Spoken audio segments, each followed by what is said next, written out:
ഞാൻ എന്റെ പ്രിയപ്പെട്ട സഹോദരങ്ങളോട് പറയുന്നു, മനുഷ്യനെ ക്ലേശത്തിൽ അല്ലാഹു പടച്ചുവെങ്കിൽ പാപത്തിന്റെ കൂമ്പാരങ്ങളുമായി ജീവിതത്തിൽ നട്ടം തിരിയുന്ന ഒരിക്കലും താൻ രക്ഷപ്പെടില്ല. എനിക്ക് അല്ലാഹു നരകമല്ലാതെ മറ്റൊന്നും തരില്ല എന്ന ആ ഒരു ദുശ്ചിന്തയോടെ തെറ്റിദ്ധാരണയോടെ കഴിയുന്നവന്റെ മുമ്പിൽ അല്ലാഹു ഇപ്പറയും വ്യക്തമായി പറയുന്നു, ഞാൻ എന്റെ ഹബീബിനെ വിളിച്ചതുപോലെ, എന്റെ മുത്തിനെ ഞാൻ വിളിച്ചതുപോലെ ഞാൻ നിങ്ങളെ വിളിക്കുന്നു. യാ ഇബാദി, എന്റെ പൊന്നുദാസന്മാരെ, നിങ്ങൾ പാപത്തിന്റെ പേരിൽ നിങ്ങൾ എന്റെ കാരുണ്യത്തിൽ നിന്ന് നിരാശപ്പെടരുത്. നിങ്ങൾ എന്ത് തെറ്റോ ചെയ്തോട്ടെ, കൂമ്പാരമായി നീ തെറ്റുകൾ ചെയ്തെങ്കിലും നീട്ടുന്ന കൈ തട്ടാത്ത റബ്ബാ പിന്നെയും. ഇതാരുടെ പാട്ടാ?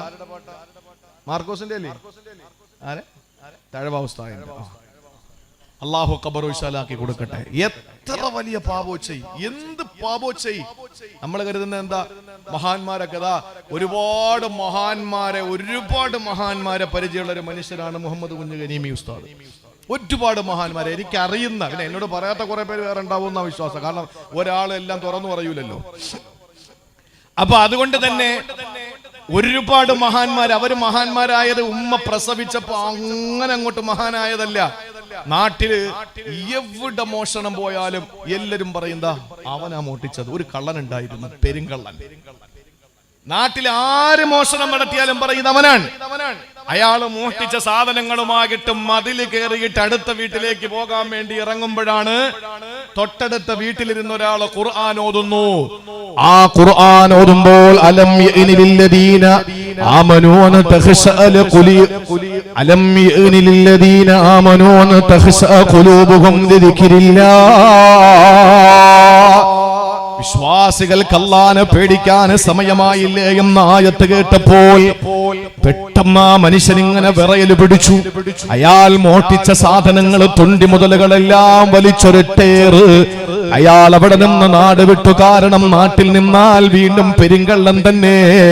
എന്നെ കമ്മ്യൂണിസ്റ്റാക്കി എന്ന് പറയുന്നത് പോലെ, എന്നെ കമ്മ്യൂണിസ്റ്റാക്കി എന്ന് പറയുന്നത് പോലെ വീണ്ടും തെറ്റുകാരനാക്കിക്കൊണ്ടേയിരിക്കും. ആ മനുഷ്യൻ അവിടെ നിന്ന് നാട് വിട്ടു 10 വർഷം കഴിഞ്ഞ് അയാൾ തിരിച്ചു വരികയാണ്.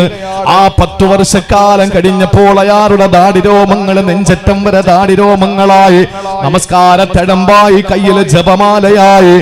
ആ മനുഷ്യൻ അല്ലാഹുവിന്റെ പരിശുദ്ധമായ മഅരിഫത്ത് തൊട്ടറിയാൻ തുടങ്ങി, മുറാഖബയിലായി. ആ മനുഷ്യൻ അല്ലാഹുവിനെ ഖൽവത്തിലിരുന്നു കൊണ്ട്, ഒറ്റക്കിരുന്നു കൊണ്ട് കരഞ്ഞ് അല്ലാഹുവിലേക്ക് അങ്ങ് ലയിച്ചു ചേർന്നു. ആ മനുഷ്യൻ അങ്ങനെ അങ്ങ് മാറി. ആ പെരുങ്കള്ളനായ ജീവിതം നയിച്ചിരുന്ന അവസാനം നാടുവിട്ട മനുഷ്യന്റെ പേരെങ്ങാന് തേവലക്കരയുടെ മണ്ണില്, അലവി കുഞ്ഞു മൗലവിയുടെ മണ്ണില്, ഈ പരിശുദ്ധമായ തേവലക്കര എന്ന മുസ്ലിം നിർമ്മണമുള്ള മണ്ണില് ഇവിടെ നിന്നെങ്ങാന് ഞാനൊന്ന് പറഞ്ഞ ഇവിടെ ഇരിക്കുന്ന ആണുങ്ങളും പെണ്ണുങ്ങളുടെയും ചുണ്ടിൽ അറിയാതെ പറഞ്ഞു പോകും റളിയല്ലാഹു അൻഹു. ആരായിരുന്നു ആ പെരുങ്കള്ളൻ എന്നറിയോ? മഹാനായ സയ്യിദുനാ ഫുളൈൽ ഇബ്നു ഇയാദ് റളിയല്ലാഹു തആല അൻഹു ആണ്. പ്രിയപ്പെട്ട സഹോദരങ്ങളെ, അതുപോലെ മുട്ടടി പാവാട ഉടുത്തുകൊണ്ട് ക്ലബ്ബിൽ, നിശാ ക്ലബ്ബുകളിൽ വരുന്നവർക്ക് കല്ലൊഴിച്ചു കൊടുത്ത് ചെറുപ്പക്കാരെ ഇക്കിളിപ്പെടുത്തിയിട്ട് ഏതോ ഒരു മാസ്മരിക ലോകത്തേക്ക് കൊണ്ടുപോയി പാട്ടുപാടി ഒരു പെണ്ണുണ്ടായിരുന്നു. ഒരു നിമിഷം അവള് ചിന്തിച്ചു, ഞാൻ എന്തിനാണ് ചെറുപ്പക്കാരെ ഇക്കിളിപ്പെടുത്തുന്നത്? എനിക്കൊരു കാമുകൻ വേണമെന്ന് ചിന്തിച്ചു. അങ്ങനെ അവളൊരു കാമുകനെ തിരഞ്ഞെടുത്തു. ആ കാമുകനെ തിരഞ്ഞെടുത്തപ്പോൾ രാത്രികൾ ആ കാമുകന് വേണ്ടി മാറ്റിവെക്കാൻ തുടങ്ങി. ആ കാമുകനെ ഇഷ്ടപ്പെട്ടു. ആ കാമുകന് വേണ്ടി ഭക്ഷണം കുറച്ചു, ഉറക്കം കുറച്ചു, വെള്ളം കുറച്ചു. അവസാനം ഭ്രാന്തികളെ പോലെയായി മാറി. നിരാശാ കാമുകിയായ ആ പെണ്ണ് പാതിരാത്രികളിൽ പാട്ടുപാടി, അജബല്ലിൽ മുഹിബ്ബി കൈഫ യനാമു വകുല്ലു നൗമിൻ അലൽ മുഹിബ്ബി ഹറാമു. പ്രേമഭാജനത്തിന് എങ്ങനെയാണ് ഉറങ്ങാൻ കഴിയുക? നമ്മൾ ഒരാളെ വൈകിച്ചു പോയാൽ പിന്നെ നമ്മുടെ ഉറക്കം നഷ്ടപ്പെടൂലേ? അവര് ഉറങ്ങിയോ, അവര് ഭക്ഷണം കഴിച്ചോ, അവര് വെള്ളം കുടിച്ചോ, അവരെങ്ങനെയാണ് സുഖമായിരിക്കുന്നു? ഈ ഒരു ചിന്തയിൽ പിന്നെ നമ്മളുടെ ഉറക്കം മുഴുവനും കെട്ടുപോകുമല്ലോ. പിന്നെ നമുക്ക് ഭക്ഷണം ഇറങ്ങാതെ വരുമല്ലോ, പലപ്പോഴും വെള്ളം കുടിക്കാൻ പറ്റാത്ത അവസ്ഥ വരുമല്ലോ. കാരണം ഹൃദയത്തിന്റെ ഉള്ളറകളിൽ മുഴുവനും സ്നേഹിക്കുന്നവരാണ്, പ്രേമിക്കുന്നവരാണ്, ഇഷ്ടപ്പെടുന്നവരാ. ഈ പെണ്ണിന്റെയും അവസ്ഥ അത് തന്നെ. പാതിരാത്രി ഉറക്കമുളച്ചിരുന്നിട്ട് പറയാൻ തുടങ്ങി, അത്ഭുതം അത്ഭുതം, എങ്ങനെയാണ് പ്രേമവാചനത്തിന് ഉറങ്ങാൻ കഴിയുക? ഉറക്കം വരൂലല്ലോ ഒരു സ്നേഹിതന് തന്റെ സ്നേഹിതയെ ഓർക്കുമ്പോൾ.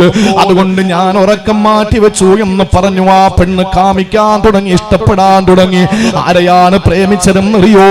സർവലോക സൃഷ്ടിസ്ഥിതി സംഹാരകർത്താവായ സർവാദിനാഥനായ സർവഗുണസമ്പൂർണനായ സർവജ്ഞനായ അല്ലാഹു റബ്ബുൽ ഇസ്സത്തിനെയാണ് പ്രണയിച്ചത്.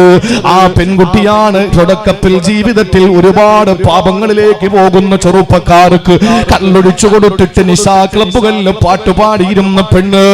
ആ പെണ്ണിന്റെ പേരും ഞാൻ ഇവിടെ പറഞ്ഞ എന്റെ പ്രിയപ്പെട്ട സഹോദരിമാരുടെ ചുണ്ടുകളിൽ തട്ടിക്കളിക്കുന്നത് റളിയല്ലാഹു അൻഹയാ. ആരാണ് ആ പെണ്ണെന്നറിയോ? ബീബി റാബിയത്തുൽ അദബിയ. ഇന്നലകളിൽ നമ്മുടെ ജീവിതത്തിന്റെ കണക്ക് പുസ്തകത്തിൽ കറുത്ത അധ്യായങ്ങളെ കാണുമ്പോൾ അവന്റെ ഭാവി നഷ്ടപ്പെട്ടു പോകുമെന്ന് ചിന്തിച്ചു പോയ ചെറുപ്പക്കാരാ, എല്ലാം അവസാനിച്ചു എന്ന് കരുതുന്നവര് ഇല്ല. പടച്ചവൻ പറയുന്നു, ലാ തഖ്നതൂ മിർ റഹ്മത്തില്ലാ, നിങ്ങൾ എന്റെ കാരുണ്യത്തിൽ നിന്ന് നിരാശപ്പെടല്ലേ. അതുകൊണ്ട് പ്രിയപ്പെട്ടവരെ, തെറ്റുകൾ എന്ത് ചെയ്താലും അല്ലാഹുവിലേക്ക് മടങ്ങുക. പക്ഷെ അത് ആവർത്തിക്കരുത്, അത് ആവർത്തിക്കരുത്. ദുനിയാവിലൊരു പ്രതി കുറ്റം സമ്മതിച്ചാൽ ശിക്ഷ ഉറപ്പ്, അള്ളാന്റെ മുമ്പിലാണെങ്കിൽ രക്ഷ ഉറപ്പ്. മാത്രമല്ല, അള്ളാനെ പേടിക്കുന്നത് എങ്ങനെയാണ്? നമുക്ക് ആനയെ പേടിയാണ്, ചില ആളുകൾക്ക് ആനയുടെ പടം കണ്ടാൽ പേടിയാണ്, ചിലർക്ക് കുഴിയാനയെ കണ്ടാൽ തന്നെ പേടിയാണ്, ചിലർക്ക് പാമ്പിനെ പേടിയാണ്, ചിലർക്ക് രാത്രി പോകാൻ പേടിയാണ്, ചിലർക്ക് പുലിയെ പേടിയാണ്, ചിലർക്ക് പൂച്ചയെ തന്നെ പേടിയാണ്. നിങ്ങൾ ആലോചിച്ച് നോക്കിയാൽ, നമുക്കിപ്പോ ഒരു പട്ടിയെ പേടിയാണെന്നിരിക്കട്ടെ, പട്ടിയെ പേടിക്കുന്ന ഒരാൾ എന്താ ചെയ്യാ? പറ. വിഷം വയ്ക്കോ? പെണ്ണുമ്പിള്ള കേക്കരുത്. ഏത് പട്ടിക്ക് വേണ്ടി വാദിക്കുന്ന പെണ്ണുണ്ടല്ലോ, അവള് കേക്കല്ല്, കൊണ്ടുപോകും.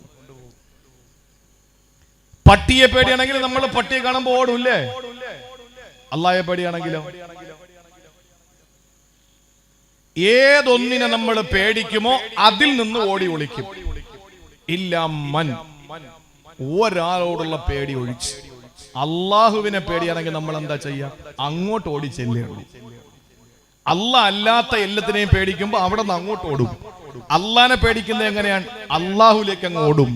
അതാണ് മഹാനായ ശാഫി ഇമാം പറഞ്ഞത്, ഞാൻ പാവങ്ങൾ ഒരുപാട് ചെയ്തു, പക്ഷെ ഞാൻ ഏണി വെച്ച് നിന്റെ അടുത്തേക്ക് വരാൻ പോവാ, നിന്റെ അഫുവിലേക്ക്. ഞാൻ ഒത്തിരി പാപം ചെയ്തു, പക്ഷെ ആ പാപങ്ങളെ ഞാൻ എടുത്ത് മുന്നിൽ വെച്ചിട്ട് നിന്റെ അഫുവ്, നിന്റെ മാപ്പിന്റെ മുമ്പിൽ ഞാൻ എടുത്തു വെച്ച് നോക്കുമ്പോ, അല്ലാഹുവേ നിന്റെ അഫ്വാണ് അഅ്ലം, അതുകൊണ്ട് എനിക്ക് നിരാശയില്ല എന്ന് പറഞ്ഞിട്ട് മരണക്കിടക്കയിൽ മുസ്ലിം ഇമാമിനോട് ശാഫിഈ റളിയല്ലാഹു തആല അൻഹു സങ്കടം പറഞ്ഞുവെങ്കിൽ പ്രിയപ്പെട്ട സഹോദരാ, ഇനി രണ്ടാമത്തെ കാര്യത്തിലേക്ക് വാ. ഒരു മനുഷ്യൻ നേരിടുന്ന ഒന്നാമത്തെ പ്രശ്നം പാപങ്ങളാണ്.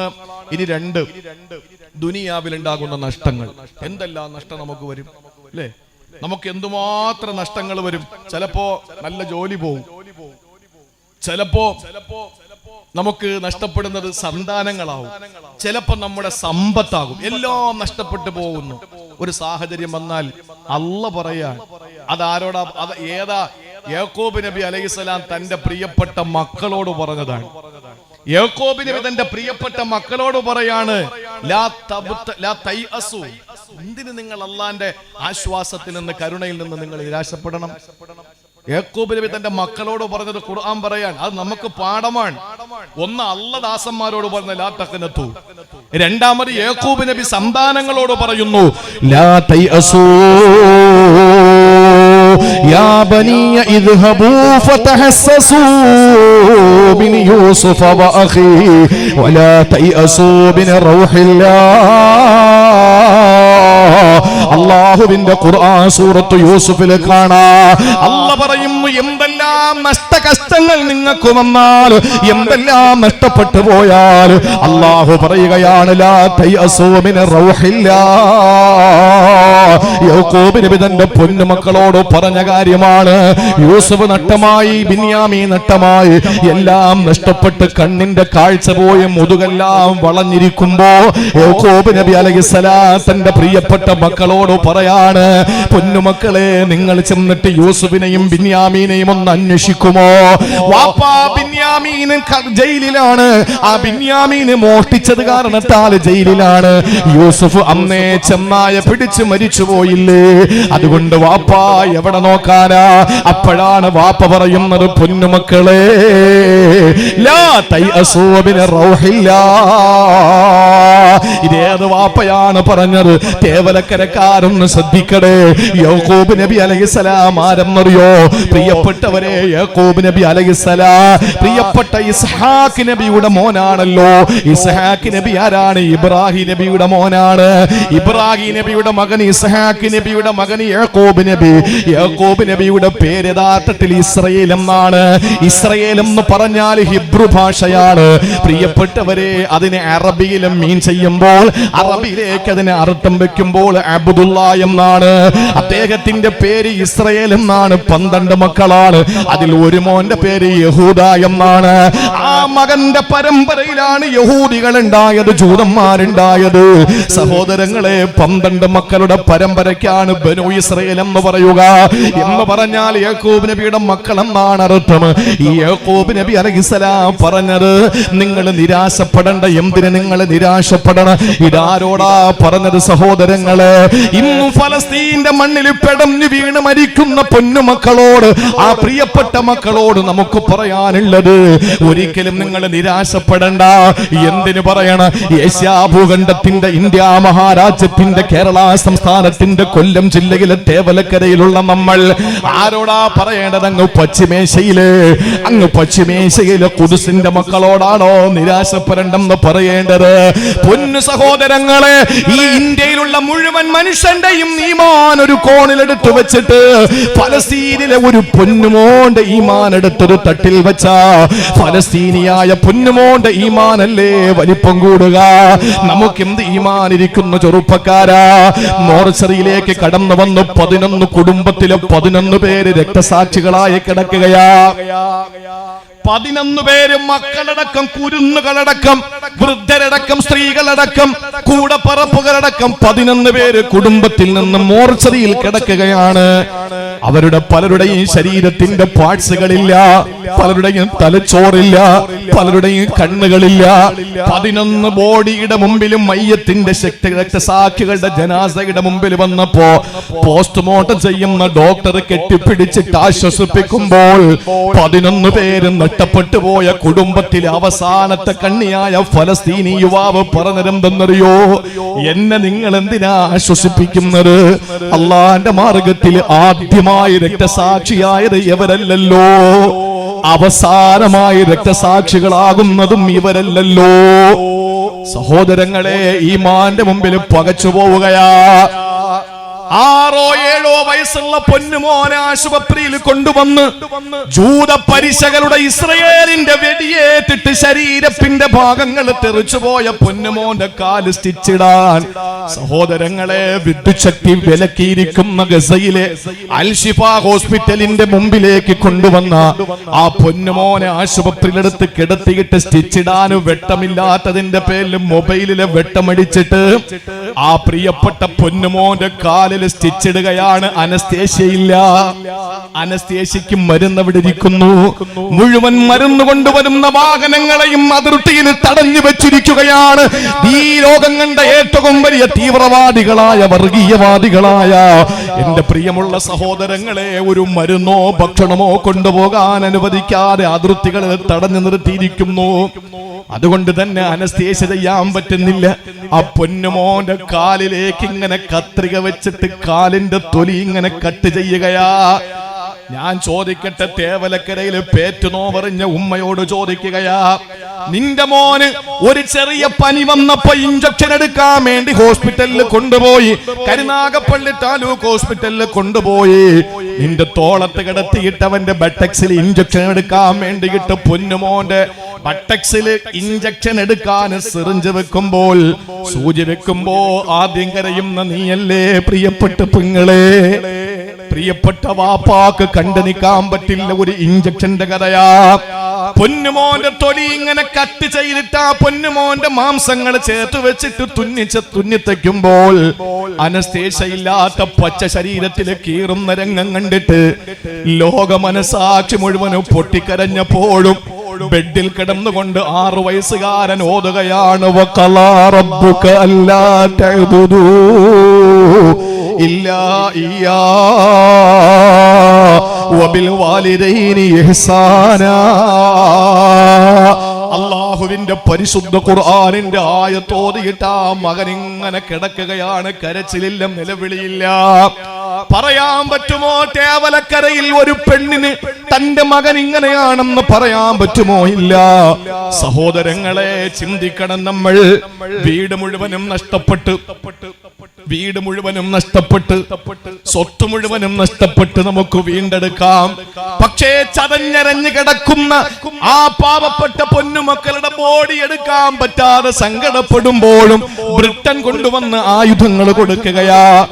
ഇന്ത്യയുടെ പ്രധാനമന്ത്രി പറയുന്നു, ഞങ്ങൾ ഇസ്രയേലിനോടൊപ്പമാണ്. സഹോദരങ്ങളെ, അതുപോലെ തന്നെ പല രാജ്യങ്ങളും എത്രത്തോളം എന്ന് ചോദിച്ചാൽ വളരെ പ്രതീക്ഷയോടെ ലോകം കണ്ട ഏറ്റവും വലിയ വംശവെറിയനായ ഡൊണാൾഡ് ട്രംപിന് ശേഷം അമേരിക്കയുടെ പ്രസിഡന്റായി വൈറ്റ് ഹൗസിന്റെ അധിപനായി ജോസഫ് ബൈഡൻ എന്ന ജോ ബൈഡന് കടന്നു വന്നപ്പോ ലോകം മുഴുവനും പ്രതീക്ഷയോടെ നോക്കിക്കണ്ടു.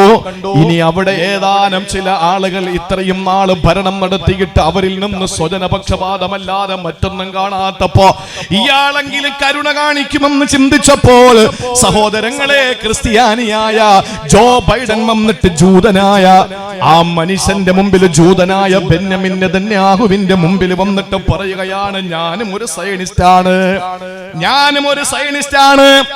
സഹോദരങ്ങളെ, ചിന്തിക്കണം. ലോകത്തെ മുഴുവൻ മച്ചമ്പിമാരും അവർക്ക് അനുകൂലമാണ്.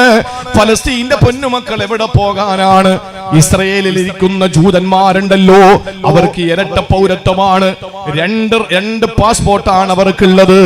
എവിടെ വേണോ എപ്പോഴും വേണോ പോകാം. പക്ഷെ ഫലസ്തീൻ മക്കളുടെ കാര്യം, എന്റെ സഹോദരങ്ങളെ, സങ്കടക്കടലിലാണ്. അവരോട് ആരാണ് പറയുക നിങ്ങൾ നിരാശപ്പെടരുതെന്ന്? അവർക്ക് നിരാശയില്ല.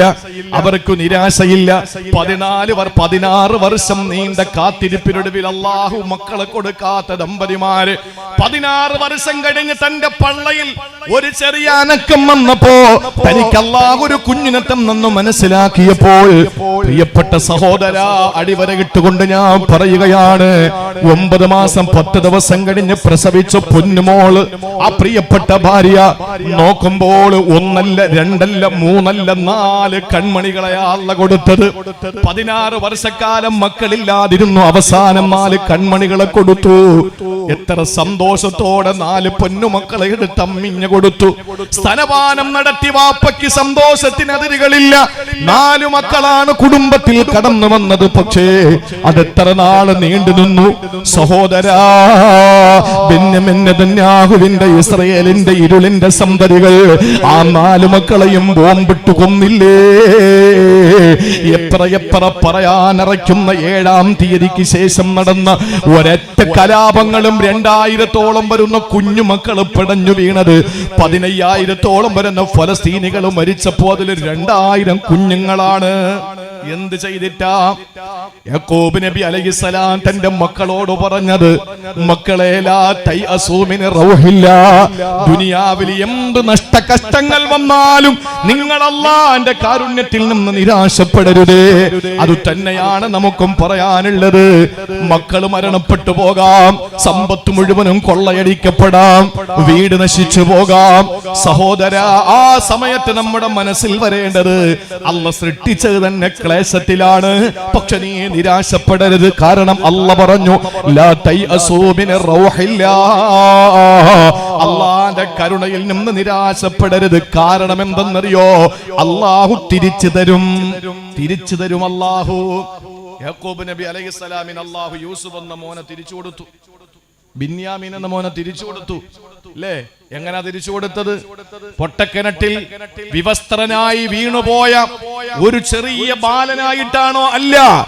ഈജിപ്ത് എന്ന് പറയുന്ന പ്രദേശത്തിന്റെ, ആ പ്രവിശ്യയുടെ, ആ രാജ്യത്തിന്റെ ഏറ്റവും വലിയ രാജാവായി അവരോധിക്കപ്പെട്ട യൂസുഫ് നബി അലൈഹിസ്സലാമിന്റെ ആ കൊട്ടാരത്തിന്റെ സിംഹാസനത്തിന്റെ മുമ്പിൽ ചെന്നിട്ട് യാക്കൂബ് നബി അലൈഹിസ്സലാം കണ്ണു തള്ളി നിൽക്കുക. എന്റെ മോൻ യൂസുഫാണോ ഈ നിൽക്കുന്നത്? എന്താ ഇതിന് കാരണം? നിരാശയില്ലായിരുന്നു. അത് നിരാശപ്പെടാതിരിക്കാൻ എന്താ ചെയ്യേണ്ടതെന്നറിയാം? ഒരു കാര്യം ഞാൻ പറഞ്ഞുതരാം. എന്തെങ്കിലും പരീക്ഷണം അള്ളാഹു തന്ന 10,000 പേരെടുത്ത് പറഞ്ഞു നടക്കും. അള്ളാഹ്ക്ക് അത് ഇഷ്ടമല്ല. അള്ളാഹ് പരീക്ഷണം മാറ്റൂല. പരീക്ഷണം അള്ളാഹ് മാറ്റി തരൂല. ആരോടും അത് പറയരുത്.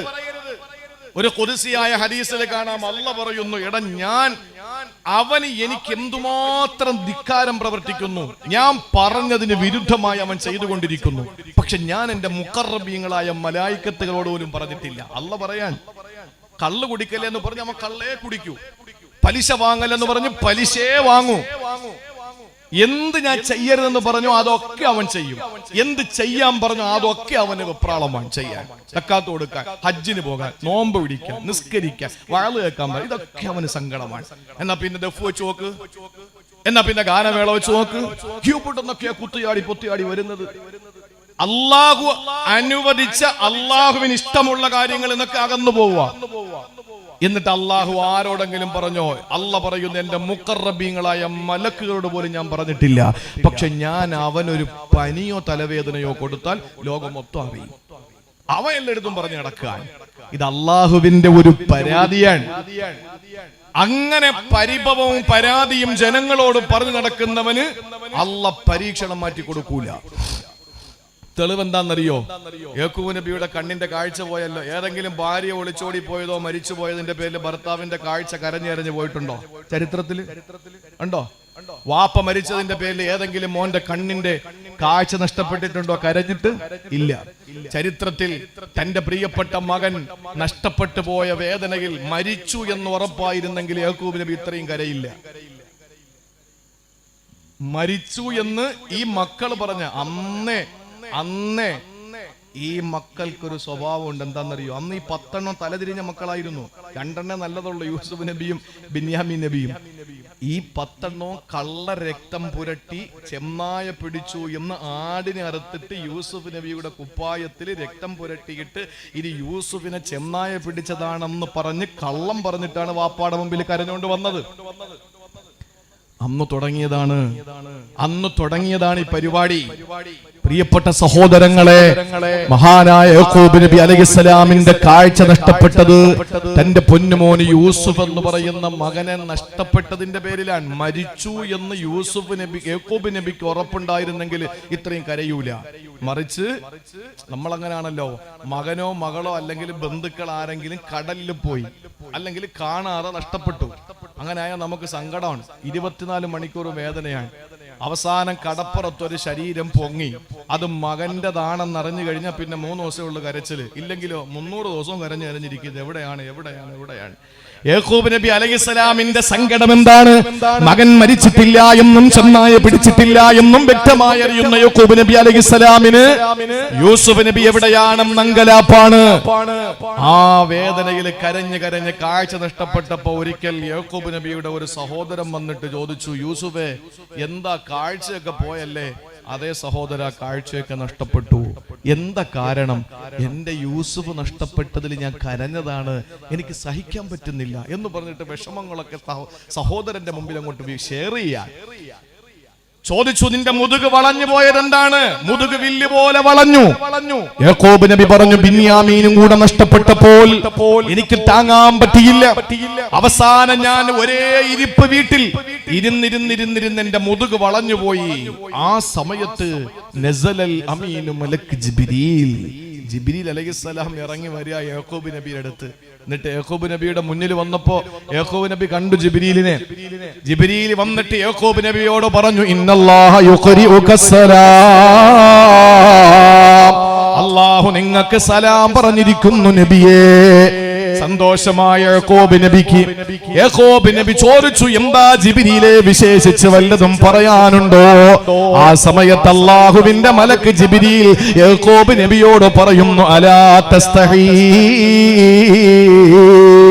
നിങ്ങൾക്ക് ഉളുപ്പുണ്ടോ എന്ന് അല്ലാഹു ചോദിച്ചിരിക്കുകയാ. നിങ്ങൾക്ക് നാണമുണ്ടോ? നിങ്ങൾക്ക് ലജ്ജയുണ്ടോ? യാക്കൂബ് നബി സ്തബ്ധനായി. യാക്കൂബ് നബി ചോദിച്ചു, ഞാൻ എന്ത് ചെയ്തു? ജിബ്രീൽ പറഞ്ഞു, നിങ്ങൾക്ക് അല്ലാഹു തന്ന 2 പരീക്ഷണങ്ങൾ, 2 മക്കളുടെ വേർപാട്, ആ വേർപാടിൽ നിങ്ങൾ മനം നൊന്തിരിക്കുമ്പോ ഈ സങ്കടങ്ങൾ എന്തിനാണ് ജനങ്ങളോട് വിളിച്ചു പറഞ്ഞത്? അത് അല്ലാഹുക്ക് ഇഷ്ടമല്ല. ആ സമയത്ത് യാക്കൂബ് നബി അലൈഹിസ്സലാം ചാടി അങ്ങ് എഴുന്നേറ്റു.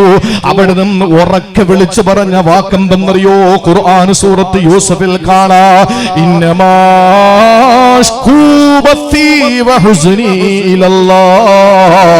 എന്റെ ദുഃഖവും എന്റെ പ്രയാസവും എന്റെ എല്ലാ വേവലാദികളും അല്ലാഹനെ ഞാൻ അങ്ങ് ഏൽപ്പിക്കുകയാണ്. അല്ലാഹ്ക്ക് അതങ്ങ് ഇഷ്ടപ്പെട്ടു. അല്ലാഹു എന്ത് ചെയ്തു? യൂസുഫ് നബിയെ തിരിച്ചു കൊടുത്തു. യാക്കൂബ് നബിക്ക് ബിന്യാമീനെ തിരിച്ചു കൊടുത്തു അല്ലാഹു. അതാണ് സഹോദര, അല്ലാഹു മടക്കി തരും. എന്ത് നഷ്ട കഷ്ടങ്ങൾ വന്നാലും ലാ തൈഅസൂ മിൻ റൗഹില്ലാ, അല്ലാഹുവിന്റെ കാരുണ്യത്തിൽ നിന്ന് നിരാശപ്പെടരുത്. അല്ലാഹു മടക്കി തരും. പക്ഷേ അത് ആരോടും പറഞ്ഞു നടക്കരുത്. എനിക്ക് അങ്ങനെ പറ്റി ഇങ്ങനെ പറ്റി. ദുആരക്കാൻ ഏതെങ്കിലും ഉസ്താദുമാരോടോ അല്ലെങ്കിൽ വേണ്ടപ്പെട്ടവരോടോ പറയാൻ നമുക്ക് കുമ്പസാര ഇല്ലല്ലോ. അങ്ങനെ ഒന്ന് ആലോചിച്ച് നോക്കിയേ, നമുക്ക് കുമ്പസാരം ഉണ്ടോ?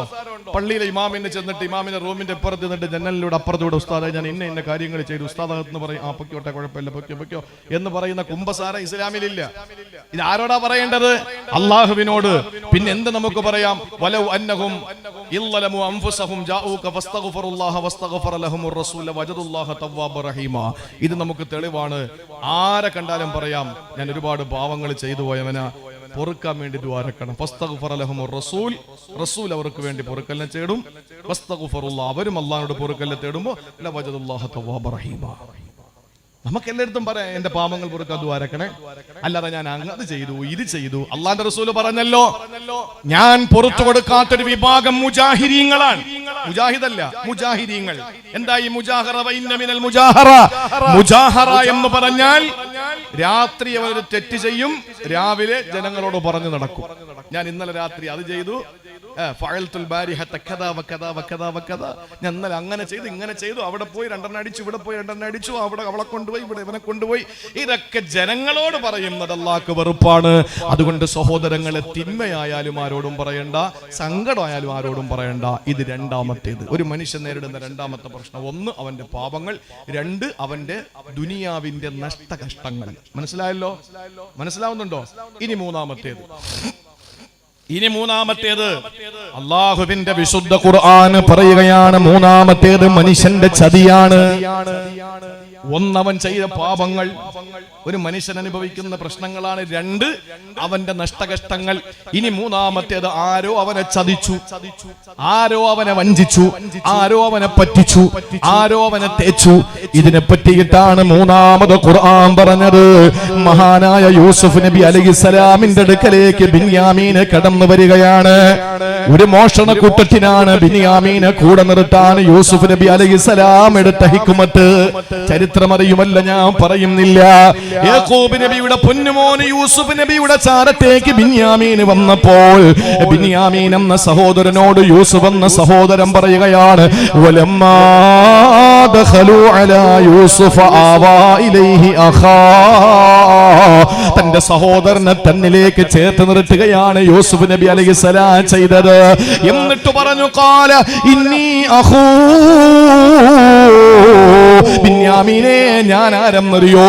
ഈജിപ്ത് ഈജിപ്തിന്റെ രാജാവായ ഞാൻ ആരെന്നറിയോ? ഇന്നീ അഹോ, നിന്റെ കാണാതെ പോയി മരിച്ചു പോയെന്ന് സഹോദരങ്ങൾ പറഞ്ഞ യൂസുഫാടാ. ബിന്യാമീൻ ഞെട്ടിപ്പോയി. ബിന്യാമീൻ സംഭീതനായി, പരിഭ്രമചിത്തനായി യൂസുഫ് നബി അലൈഹിസ്സലാമിന്റെ മുഖത്തേക്ക് നോക്കിയിട്ട് ബിന്യാമീന് കണ്ണു തള്ളിയിരിക്കുമ്പോ യൂസുഫ് നബി അലൈഹിസ്സലാം പറഞ്ഞതെന്തെന്നറിയോ?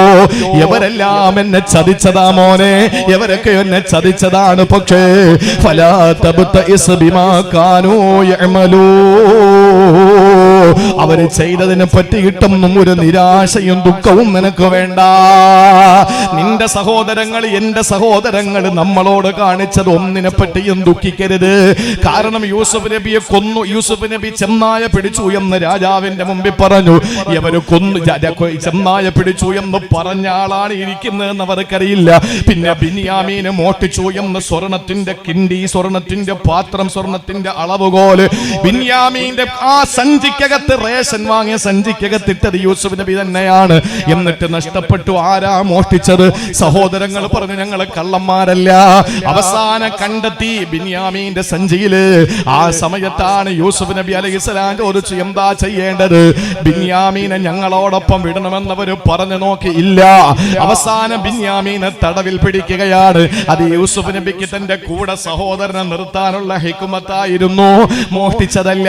അപ്പോഴാണ് സഹോദരങ്ങൾ പറഞ്ഞത്, ഇന്ന് ജൂതന്മാര് പറയും പോലെ അന്ന് പറഞ്ഞത്, യവൻ മോഷ്ടിച്ചിട്ടുണ്ടെങ്കിൽ ഞങ്ങൾ തള്ളിക്കളയുന്നില്ല. യവന്റെ ജ്യേഷ്ഠൻ യൂസുഫും പെരുങ്കള്ളനായിരുന്നു. ആരോടായി പറയുന്നത്? യൂസുഫ് നബിയോടാ. യൂസുഫ് നബിക്കറിയാം ഇവര് സഹോദരങ്ങളാണ് എന്ന്. അതുകൊണ്ടാണ് പറഞ്ഞത്, മനുഷ്യൻ ചതിക്കും, മനുഷ്യന് ഇല്ലാത്തത് പറയും, മനുഷ്യന് കള്ളം പറയും, മനുഷ്യൻ പലതും പറഞ്ഞു പരത്തു. അതെല്ലാം നമ്മൾ കേൾക്കുമ്പോ മനുഷ്യന്റെ ചതിയുടെ വിഷയത്തിൽ നമ്മൾ എന്താ ചെയ്യേണ്ടത്? അല്ല പറയുന്നു, ഫലാ തബ്തഇസ് ബിമാ കാനൂ യഅമലൂ, നിന്നെ സൃഷ്ടിച്ചത് ക്ലേശത്തിലാണ്, അതിന്റെ ഒരു തലം ജനങ്ങളുടെ ചതിയാണ്. അതിൽ നീ നിരാശപ്പെടരുത്, ദുഃഖിക്കരുത്, ദുഃഖിക്കരുത്. നമ്മളെ ചതിക്കാൻ വേണ്ടി ഒരുത്തൻ കുഴിയെടുത്താൽ, സമയമായ നമ്മളെ ചതിക്കാൻ വേണ്ടി ഒരുത്തൻ കുഴിയെടുത്താൽ, എഴുതി വെച്ചോ, എഴുതി വെച്ചോ, നമ്മളെ കുഴിയിലാക്കാൻ വേണ്ടി ഒരുത്തൻ കുഴിയെടുക്കാമെങ്കിൽ എന്താ ചെയ്യാ? അവനവൻ കുഴിച്ച കുഴിയിൽ പറ, അവനവൻ കുഴിച്ച കുഴിയിൽ അവൻ തന്നെ